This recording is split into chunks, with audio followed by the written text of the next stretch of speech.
आज भी जब जय मोटरसाइकिल से अपनी गली की तरफ मुड़ा तो वो सामने खिड़की पर खड़ी थी। मुझे देखकर मुस्कुरा रही थी, फिर हाथ से रुकने का इशारा किया। जय ने उसके घर की खिड़की के बिल्कुल नीचे मोटरसाइकिल खड़ी की थी और दाएं बाएं देखने लगा कि कोई उसे देख तो नहीं रहा। ऊपर से एक लेटर शीना ने फेंका था। जय ने वो खुद कैच किया और जेब में डाल लिया। फिर मुस्कुराते हुए ऊपर देखा था। इतनी देर में शीना खिड़की बंद करके जा चुकी थी। जिस गली में शीना का घर था, 3 गलियां छोड़कर ही एक गरीब सा इलाका शुरू हो जाता था। जहां पर जय का घर था, घर क्या था, बस सिर्फ सर छुपाने की जगह थी। छोटी सी तंग गली थी, छोटा सा आंगन था। दरवाजा खुलते ही आंगन बस इतना सा था कि एक मोटरसाइकिल वहां आसानी से खड़ी हो जाती थी। और माँ का एक पलंग था जिस पर सिलाई मशीन रखी हुई थी और कपड़ों का ढेर था। घर में बस 2 ही कमरे थे जो बहुत छोटे छोटे थे, जिसमें एक सिंगल बेड था, 2 पट वाली लकड़ी की अलमारी थी। वो कमरा जय का था और दूसरे कमरे में पुराना पलंग रखा हुआ था जहाँ जय की माँ रहती थी। छत पर लगे पंखे भी शायद पुराने जमाने के थे, काफी बुरी हालत में थे। चलते थे तो काव काव की आवाजें गूंजती थी। गर्मियों में तो लगता था जैसे पंखा हवा में भी गर्मी फेंक रहा है। बरामदे में तो पंखा लगा हुआ भी नहीं था। जय की माँ हर रोज मुंह अंधेरे ही सुबह सुबह उठ जाती। हल्की हल्की रोशनी फैलती तो मोहल्ले से आए हुए कपड़ों की कटिंग और सिलाई शुरू कर देती। पुरानी मशीन थी जो कि हाथ से ही चलती थी और चलने में भी बड़ी आवाजें करती थी। दोपहर तक वो 2-3 सूट सी चुकी होती थी। जब थकन से कमर टूट जाती तो फिर दोनों हाथों से कमर सीधी करती और किचन में घुस जाती। सिर्फ 2 ही तो लोग थे, एक वो और एक जय। जय का खाना बनाकर वो दोबारा सिलाई मशीन लेकर बैठ जाती। शाम को जय ऑफिस से वापस आता तो घर की सफाई सुथराई में लग जाता। जानता था कि माँ सारा दिन मेहनत करके थक चुकी होंगी। एक बार तो रात की रोटियां भी जय ने ही बनाई थी क्योंकि सरोज की कमर में बहुत दर्द था। हाय हाय किए जा रही थी। जय ने रोटी बनाई, सिलाई मशीन तख्त से पीछे की और अपनी माँ के साथ खाना खाने बैठ गया। निवाला तोड़कर अपनी माँ के मुंह के पास किया। बड़ी मोहब्बत से सरोज ने अपने बेटे की तरफ देखा था, फिर उसके हाथ से निवाला खाया, अपने हाथ से निवाला बनाकर उसके मुंह में डाला। कहने लगा, माँ कितनी बार आपसे कह चुका हूँ छोड़ दे इस मशीन का पीछा। अरे अब तो मेरी नौकरी भी लग गई है, सैलरी भी अच्छी आती है, क्यों इस मशीन का पीछा नहीं छोड़ देती। वो कहने लगी, ये मशीन मेरी दुख सुख की साथी है, तुम्हारी माँ की खुददारी की निशानी है। इस मशीन ने कभी मुझे किसी के आगे हाथ फैलाने नहीं दिया, बहुत साथ दिया है मेरा। मेरे बुरे समय में जब इसने मुझे नहीं छोड़ा तो मैं अच्छे समय में इसे कैसे छोड़ दूं। और अब तो मैंने काम भी काफी कम कर दिया है, लेकिन तुम तो जानते हो ना, रुक्मणी के सारे परिवार वालों को बस मेरी ही सिलाई अच्छी लगती है। उसकी बेटियां, बहू और रिश्तेदार मेरा पीछा ही नहीं छोड़ते। कहते हैं जितनी मर्जी सिलाई ले लो लेकिन कपड़े तुम ही सिला करोगी। बस बेटा, उन्होंने बुरे समय में मेरा बहुत साथ दिया है, इसलिए मैं मना नहीं कर पाती। जय कहने लगा, माँ अपनी सेहत मत देखिएगा, बस दूसरों को ही देखते रहिएगा। सरोज कहने लगी, बस सोच रही हूँ इस बार पैसे जमा करके घर कुछ ठीक करवा लूं। देखो ना, जगह जगह पेंट भी उखड़ने लगा है और अब तो बारिश बरसे तो पानी छतों से हल्का हल्का बहने लगता है। अगर अभी भी ठीक नहीं करवाया तो ये ना हो कि छेद बढ़ जाए और पानी बहने लगे। वैसे ही घर की बड़ी बुरी हालत हो चुकी है। घर की हालत तो पहले ही ठीक नहीं थी। जय कहने लगा, अच्छा ठीक है माँ, कुछ पैसे आप सिलाई की जमा कर लें और कुछ पैसे मैं भी अपनी सेविंग से निकाल लूंगा। घर को अच्छे तरीके से बना लेंगे। दोनों ही माँ बेटा एक दूसरे का सहारा थे और दोनों ही अपने अपने कर्तव्य बड़े अच्छे से निभाया करते थे। 4-5 महीने में घर की मरम्मत का काम भी हो चुका था। घर की एक शक्ल से निकल आई थी। जय का कमरा बहुत छोटा था, इसलिए सरोज ने अपने कमरे की दीवार तुड़वाकर जय का कमरा बड़ा कर दिया था। उसका कमरा बस इतना ही था कि बस एक छोटा सा पलंग ही आ सकता था और एक अलमारी थी। इसके अलावा उसकी कोई खास चीजें भी ना थी कि वो कमरों को बड़ा रखती। बस बेटे को बड़े कमरे की जरूरत थी। आज अकेले रहता है पर कल को इसकी शादी भी करनी थी। बहू आती तो कमरा छोटा पड़ जाना था। हालांकि जय मना करता रह गया कि माँ आप अपना कमरा क्यों छोटा कर रही हैं। वो कहती कि ये मेरी जरूरत से ज्यादा बड़ा है और तुम्हें मेरे बड़े कमरे की जरूरत है। कल को तुम्हारी पत्नी को भी आना है। ये सुनकर जय मुस्कुराने लगता। शीना का चेहरा उसकी आंखों के सामने लहराने लगता, जो आजकल उसे रिश्ता भेजने के लिए जिद कर रही थी। जय यूं तो रिश्ता भेजने के लिए बिल्कुल तैयार था। अच्छी नौकरी कर रहा था, सैलरी भी अच्छी थी, घर के खर्चे में कभी परेशानी नहीं हुई थी। बस दिल में ये डर था कि शीना का घर उसके घर के मुकाबले में बहुत अच्छा था। डबल स्टोर का बड़ा घर था, घर में हर चीज थी। 2 भाई थे, दोनों अच्छा कमा रहे थे, बाप की भी अपनी दुकान थी। शीना को किसी चीज की परेशानी नहीं थी, बल्कि घर में एसी भी लगा हुआ था। जहां गर्मियों में सभी एसी कमरे में रहकर गर्मियां सुकून से गुजारते थे। लेकिन जय की हालत ऐसी ना थी, पत्नी के एसी के खर्चे बर्दाश्त करता या उसे ऐश करवाता। हाँ, घर की जरूरतों में परेशानी नहीं दे सकता था। आज भी माँ ने आंगन की लाइट बंद कर दी थी। कहने लगी बिल बहुत आ गया है। फिर साड़ी के पल्लू से 1500 निकाले और जय को बिल के साथ दिए कि बिल भर दो। लेकिन जय ने बस बिल ही पकड़ा था। कहने लगा माँ मेरे पास पैसे हैं, आप रहने दे। इन्हीं दिनों शीना का एक बहुत अच्छा रिश्ता आया था। इस बार उसने रो रो कर लेटर लिखा था कि जय मैं तुम्हारे बगैर मर जाऊंगी, जल्दी से अपनी माँ से कहो कि मेरा रिश्ता मांगे, मैं तुम्हारे बगैर नहीं रह सकती। ये सुनकर जय भी परेशान हो गया था, क्योंकि शीना का रिश्ता काफी अच्छे घर से आया था। जय ने जब अपनी माँ से बात की तो वो कुछ हैरत का शिकार हुई थी। कहने लगी वो लोग हैसियत में हमसे बहुत ऊंचे हैं, उनकी बेटी हमारे इस छोटे से घर में कैसे गुजारा करेगी। शादी जिंदगी भर का बहुत अहम फैसला होता है, इसे सोच समझकर करना चाहिए, जज्बात में आकर नहीं। वो कहने लगा माँ शीना मुझसे बहुत प्यार करती है, मेरी खातिर हर परेशानी हंसकर सह जाएगी। सरोज हैरत से बेटे को देख रही थी। कहने लगी ये सब फिल्मों ड्रामों में होता है बेटा, सच्चाई बहुत कड़वी है। मोहब्बत के दावे करने में और मोहब्बत निभाने में बहुत फर्क है, इसलिए अपनी जिंदगी का ये अहम फैसला बहुत सोच समझ कर करो। कल को अगर शीना को अपने ऐश यादें आने लगे और उसका गुजर बसर यहाँ मुश्किल हो गया तो क्या करोगे। वो कहने लगा माँ प्लीज आप रिश्ता तो लेकर जाएं, बाकी सब मैं संभाल लूंगा। बेटे की बेताबी साफ दिखाई दे रही थी, वो उस लड़की को कितना चाहता है। सरोज रिश्ता लेकर गई तो उसके माँ बाप के माथे पर बल पड़ गए, मगर शीना काफी खुश लग रही थी, इसलिए उसके माँ बाप और भाई बिल्कुल चुप थे। सरोज ने सब सच सच बता दिया। वो कहने लगे हम आपको सोचकर जवाब देंगे। सरोज वापस आ गई। उसे उम्मीद नहीं थी कि शीना के घर वाले इस रिश्ते के लिए तैयार होंगे, लेकिन शायद बेटी की मोहब्बत के आगे वो भी मजबूर हुए थे। 10 दिन बाद उन्होंने रिश्ते की मंजूरी दे दी थी। सरोज जानती थी कि बहू को कुछ दिन में कुछ भी देने से वो बिल्कुल खाली है, इसलिए उसके साथ मोहब्बत भरा व्यवहार उसने अपनाया था। लेकिन जब शीना विदा होकर आई और शीना ने जब जय का घर देखा तो दिल बुझ सा गया था। उसके घर से बहुत छोटा था, गली भी बड़ी छोटी सी थी, छोटी सी तंग सी, छोटा सा तंग कमरा भी बिल्कुल बंद था। बस एक ही खिड़की थी जो कि पिछली तरफ खुलती थी, लेकिन वहां से भी हवा का नामो निशान अंदर तक नहीं आता था। कमरे में काफी हब्स था, दम घुटता महसूस हो रहा था। जय के लिए वो कमरा काफी खुला और बड़ा हो चुका था, क्योंकि उसकी माँ ने अपना आधा कमरा भी उसके कमरे में जोड़ दिया था। लेकिन शीना के लिए कमरा भी छोटा था। उसे तो घुटन का एहसास हो रहा था। जय कमरे में आया तो बहुत खुश था, लेकिन शीना के चेहरे पर उदासी सी छाई हुई थी। वो शीना के पास आकर बैठा तो वो कहने लगी तुम्हारे कमरे का पंखा ठीक से क्यों नहीं चल रहा जय, प्लीज इस पंखे को तेज करो, मुझे बहुत गर्मी लग रही है, सांस नहीं आ रही। शीना पंखा बस इतना ही तेज होता है, क्या हुआ है तुम्हें। वो कहने लगी तुम कैसे इस गर्मी में रहते हो, मुझे बहुत घुटन हो रही है। वो कहने लगा ऐसा करो अपना ये भारी जोड़ा बदल लो, तुम्हें अच्छा लगेगा। ये सुनकर शीना और भी गुस्से में आने लगी। कहने लगी आज की सारी तैयारी मैंने इसलिए तो नहीं की थी कि तुम मेरी तारीफ भी ना करो और जी भरकर मुझे देखो भी ना और मैं सब बदल भी लूं। 10,000 का सिर्फ मैंने मेकअप करवाया है और तुमने कितनी आसानी से कह दिया कि जाओ सब कुछ चेंज कर लो। शीना की नाराजगी उस समय जय बिल्कुल भी बर्दाश्त नहीं कर सकता था। कहने लगा कि मैं तो सिर्फ इसलिए कह रहा हूँ ताकि तुम इजी हो जाओ, तुम्हें गर्मी जो लग रही है। वो कहने लगी तुम्हारे कमरे में एसी नहीं लग सकता क्या, मैं ऐसे गुजारा करूंगी।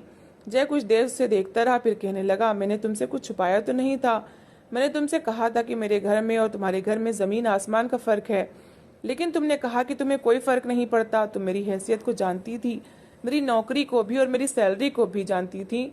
मैंने तुमसे कभी कुछ छुपाने की कोशिश नहीं की। जय की बात सुनकर वह चुप सी हुई थी। कहने लगी लेकिन मुझे अंदाजा भी नहीं था।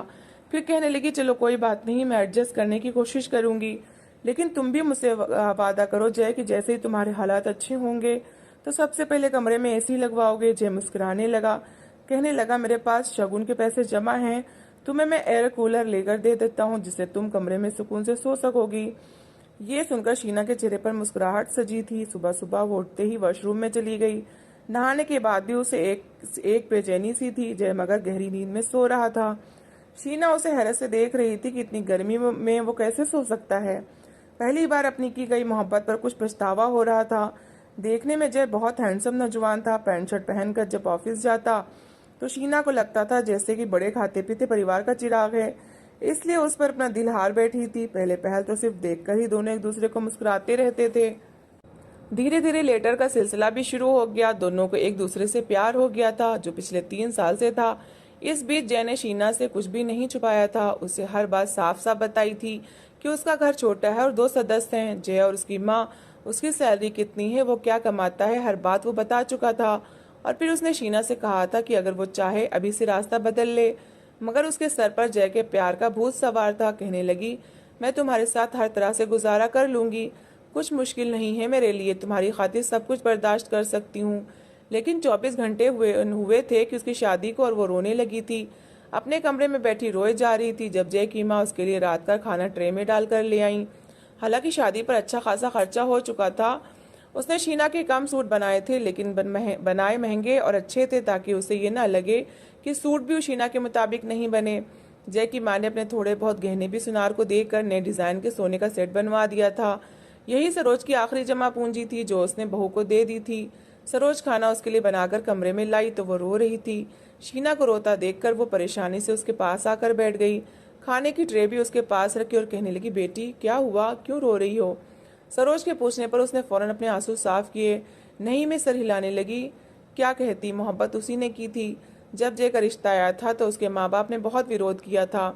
कहने लगी, ये लड़का बेशक तो बहुत सीधा है, अच्छा है, इसमें कोई बुराई भी नहीं है, लेकिन ये हमारे स्टेटस का नहीं है। हमें नहीं लगता कि तुम इसके घर में परेशानी से गुजारा कर सकोगी। उसके भाई भी रिश्ते के लिए तैयार न थे, लेकिन शीना कहने लगी कि ये मेरी जिंदगी है और मैं जानती हूँ कि मैं जय के साथ गुजारा कर सकती हूँ, खुश भी रह सकती हूँ, इसलिए आप मेरा रिश्ता यहीं तय करें। उसकी माँ ने उसे बहुत समझाने की कोशिश की थी कि जब तुम परेशानी देखोगी ना, तो ये सारा इश्क का भूत 2 दिन में उतर जाएगा, इसके बाद तुम पछताओगी। लेकिन देखो, शादी एक बार होती है, अच्छी तरह से सोच समझकर फैसला करो। अगर तुमने एक बार जैसे शादी कर ली तो फिर उसके हर हालात के साथ तुम्हें गुजारा करना पड़ेगा। ये मत समझना कि माँ बाप सारी जिंदगी तुम्हारी इच्छाएं पूरी करते रहेंगे। शीना कहने लगी, मैं आपके पास आकर कभी भी हाथ नहीं फैलाऊंगी, दाल चटनी से भी गुजारा कर लूंगी, लेकिन शायद बातें सिर्फ कहानी और ड्रामे में मुमकिन हो सकती हैं। अभी तो 2 दिन भी नहीं गुजरे थे, बस 24 घंटे गुजरे थे, और शीना से गर्मी बर्दाश्त नहीं हो रही थी, इसलिए रोए जा रही थी। हालांकि सास बहुत अच्छी थी, उसे कमरे में लाकर खाने पीने की चीजें दे रही थी। दोपहर का खाना भी उसे कमरे में ही बिठाकर खिलाया था। शाम को फल ले आई थी, वो काट कर खिलाने लगी। रात का खाना भी। वो कहने लगी, जय पता नहीं क्यों नहीं आया, मैं तो तुमसे पूछने आई थी कि तुम्हें कुछ बताकर तो गया हो, पर तुम रो रही हो, क्या हुआ? क्या घर वाले याद आ रहे हैं? सरोज ने बड़े प्यार से उससे पूछा। वो कहने लगी, नहीं, मुझसे गर्मी बर्दाश्त नहीं हो रही। ये सुनकर सरोज ने गहरी सांस भरी थी। कहने लगी, मैंने जय को बहुत समझाया था कि तुम जज्बाती फैसला कर रहे हो, उस लड़की के साथ जुल्म कर रहे हो, वो हमारी तरह परेशानियां बर्दाश्त करने की आदी नहीं है। देखो ना, 24 घंटे में कैसे कुंभला कर रह गई हो तुम। शीना ने जब सास की बात सुनी तो हैरत में पड़ चुकी थी। उसे उम्मीद नहीं थी कि सरोज उसे इतने प्यार से समझाएंगी। उसे तो लगा था कि उसे ताने देंगी। जब मोहब्बत की थी तो सोच के करती, अब रोना धोना क्यों मचा रखा है? लेकिन सरोज ने ऐसा कुछ नहीं कहा था, बल्कि जय को बुरा भला कह रही थी। उसी समय दरवाजे पर दस्तक हुई। सरोज बाहर चली गई। सरोज दरवाजा खुला तो सामने जय एयर कूलर लेकर आया था। ये देखकर सरोज खुश हो गई। कहने लगी, बेटा ये तो तुमने बहुत अच्छा किया। शीना बेचारी बहुत परेशान थी। जय कहने लगा, अम्मा बस आखिरी जमा पूंजी जो बची थी ना, इसी कूलर पर लगा दी है। माँ कहने लगी, तुम चिंता ना करो, मुझे तो वैसे भी बगैर पंखे में सोने की आदत है। जय ने ये सुनकर कहा कि मेरा ये मतलब नहीं था माँ, आप क्यों फिक्र करती हो, बल्कि दिन के समय तो आप भी शीना के साथ लेट जाया करिएगा। जय ने बहुत कोशिश की थी कि ना तो माँ को कोई शिकायत हो और ना ही शीना को। शीना की शादी को 1 महीना गुजर गया था, लेकिन अब तो उसे कूलर की हवा भी गर्म लगने लगी थी। किचन में वो बिल्कुल भी काम करने नहीं जाती थी। कहती थी, मुझसे ये सब कुछ नहीं होता, मैं इतनी गर्मी में काम नहीं कर सकती। सरोज ने भी उसे कभी किचन में जाने नहीं दिया था। पूरा दिन बेचारी कपड़े सिलाई करती रहती, दोपहर और रात का खाना भी खुद बनाती थी। मगर जय को शर्मिंदगी से महसूस होने लगी। वो शीना से कहने लगा कि तुम माँ का हाथ बटाने की कोशिश किया करो, वो बूढ़ी हो चुकी हैं, फिर भी कपड़े सिलाई करती हैं, और तुम तो जानती हो माँ की सिलाई अगर ना हो तो मेरी खाली सैलरी से गुजारा नहीं हो सकता। तुम्हें चाहिए किचन का काम तो कम से कम तुम संभाल लो। वो कहने लगी, जय तुम्हें पता है ना, मुझे काम की आदत बिल्कुल भी नहीं है, मैं सब नहीं कर सकती। सरोज ने कपड़े धोने के लिए एक नौकरानी रख ली थी, क्योंकि अब उसकी हड्डियों में इतनी जान नहीं थी कि सबके कपड़े धो सकती। उसको पैसे भी सरोज अपनी सिलाई से ही देती थी, ताकि बहू को कोई मुश्किल ना हो। बेशक काम नहीं करती थी, बल्कि आज तक सरोज के साथ कभी जबान भी नहीं चलाई थी, क्योंकि उसने कभी मौका ही नहीं दिया था। एक चाय का कप भी कभी अपनी बहू से बनवा कर नहीं पिया था। कभी कभी तो शीना को शर्मिंदगी महसूस होने लगती कि वो अभी भी सास के हाथ का पका हुआ खाती है। अगर उसकी शादी जय के बजाय किसी और से होती तो कभी भी उसकी सास उसके ऐसे नखरे ना उठाती। कभी कभी कहती कि मैं बहुत शर्मिंदा हूँ आपसे, मुझे आपकी सेवा करनी चाहिए, लेकिन आपको जय के साथ साथ मेरे लिए भी खाना बनाना पड़ता है। सरोज कहने लगी, तुम कौन हो? क्या कोई गैर हो? जब मैं अपने बेटे के लिए रोटी बना सकती हूँ तो क्या बेटी के लिए नहीं बना सकती? मैंने कभी तुम्हें बहू समझा ही नहीं है, बेटी समझा है। 2 रोटी अपनी बनाती हूँ, जय की बनाती हूँ, वहाँ 2 रोटी बनाकर मेरे हाथ थोड़ी घिस जाएंगे।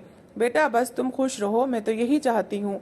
शीना दिल ही दिल में सरोज से बहुत प्रभावित हो चुकी थी।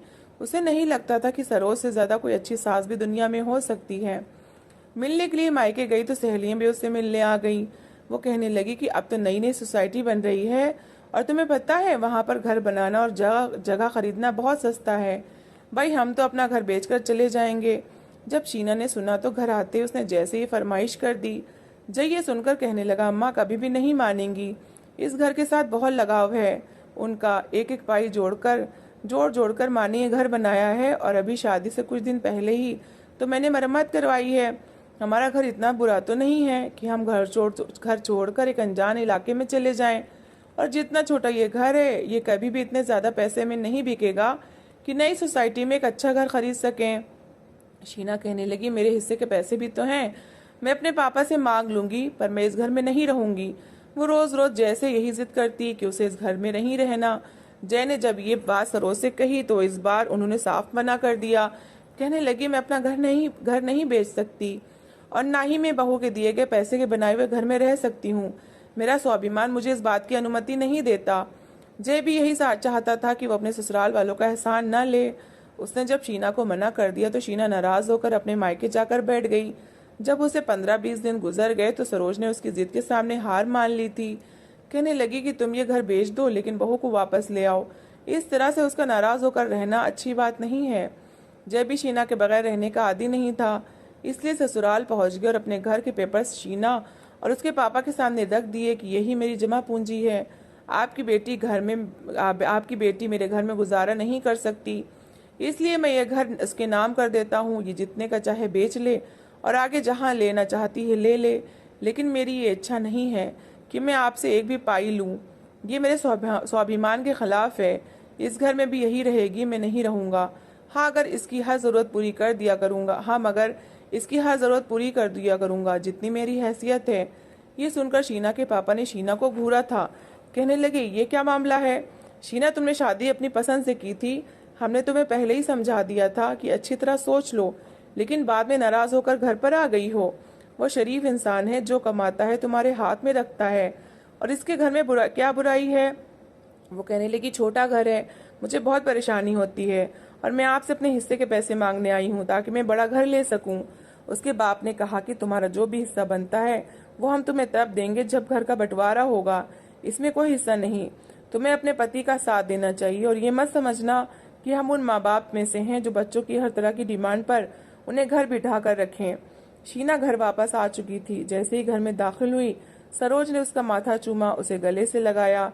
कहने लगी, बेटा मेरा घर भी तुम पर कुर्बान है, जब चाहे इसे बेचकर अपना घर बना लो। ये सुनकर वो रोने लगी, सरोज के सामने हाथ जोड़ने लगी कि मैं गलत थी और आप ठीक हैं। मैंने आपकी कदर नहीं की, खुद को इस माहौल में एडजस्ट करने की कोशिश नहीं की थी। अगर कोशिश करती तो मैं खुश रह सकती थी, लेकिन मैंने अपनी आराम को अहमियत दी थी। लेकिन अब मुझे समझ आ गया है कि खुशियाँ प्यार और मोहब्बत से बढ़ती हैं। शीना ने खुद को इस माहौल का आदी बना लिया था, लेकिन अब वो बहुत खुश रहने लगी थी। तो दोस्तों, इस कहानी को लेकर आपकी क्या राय है, कमेंट बॉक्स में ज़रूर बताएं, और अगर कहानी अच्छी लगी हो तो प्लीज़ लाइक करें।